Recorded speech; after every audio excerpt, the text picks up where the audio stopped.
Welcome back to Journal Club. Today's paper is looking at nasal biopsy via snot rocket. Now, this isn't my usual subject matter, it's in dogs, but this is just so delightful. So there are many reasons you might biopsy a nose. Most often it's looking at chronic sneezing to look for rhinitis versus a tumor. Typically this is done via rhinoscopy. Essentially they use a camera to look up the nose and then they use forceps to grab anything interesting and yoink off a chunk. Now it's a very scientific yoink, but a yoink nonetheless. Thing is, tumors are greedy and stupid.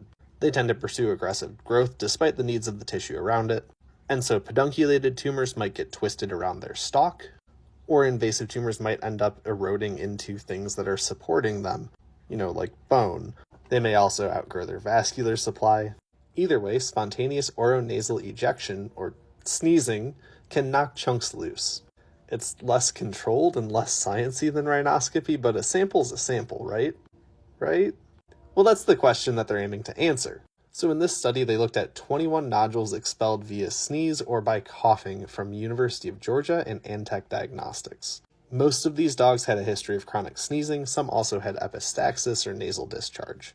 19 of 21 goobers were sneezed out, while 2 were coughed up. And most of these were just red-brown chunks of tissue. Out of all of the goobers, 19 out of 21 were tumors, 8 of which were epithelial, 8 were mesenchymal, and 3 round cell. The remaining cases were exudate or inflammatory nodules. So the first image we have is a sarcoma. It's got these lovely distinct nodules surrounded by a rim of hemorrhage. Looking closer, we can see that there's these elongate neoplastic cells on a fine stroma. I mean, that's a really nice sarcoma. Here we have an adenocarcinoma, so you have these multifocal neoplastic infiltrates marked out by the asterisk, and they're invading into nasal mucosa, which is the arrowhead, and bony turbinate, which is the arrow. So this dog sneezed out a chunk of bone.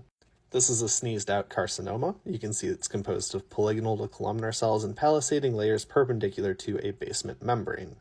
Here's another adenocarcinoma. It's got clear tubules supported by a dense stroma. Here's a squamous cell carcinoma. It's got small groups of squamous epithelial cells on a loose stroma. Or how about this adenocarcinoma composed of columnar cells forming these frond-like projections supported by stroma? Here's an osteosarcoma with osteoid. Here's a chondrosarcoma with chondroid. Here's a lymphoma forming sheets of neoplastic cells which efface the submucosa. Here's a plasmacytoma with clusters of plasma cells separated by hemorrhage. And honestly, these all look like pretty regular nasal biopsies. Other than there's no crush artifact in any of these images.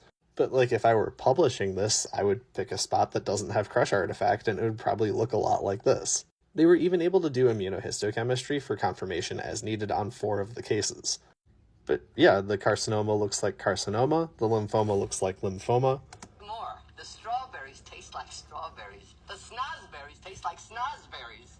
And just as importantly, the non-neoplastic samples don't look like tumors. So here we have clusters of fibrin and neutrophils, but there's no tissue architecture here. And when there are epithelial cells, they're just normal-looking epithelial cells. So this case was ruled fibrinosuppurative inflammation. And even when autolysis was present, it didn't substantially interfere with the diagnosis. So based on this study, a snot rocket can totally be a perfectly viable diagnostic sample in the right circumstances.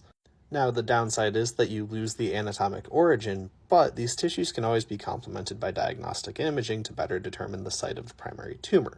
So the moral of the story here is don't discount the power of a goober.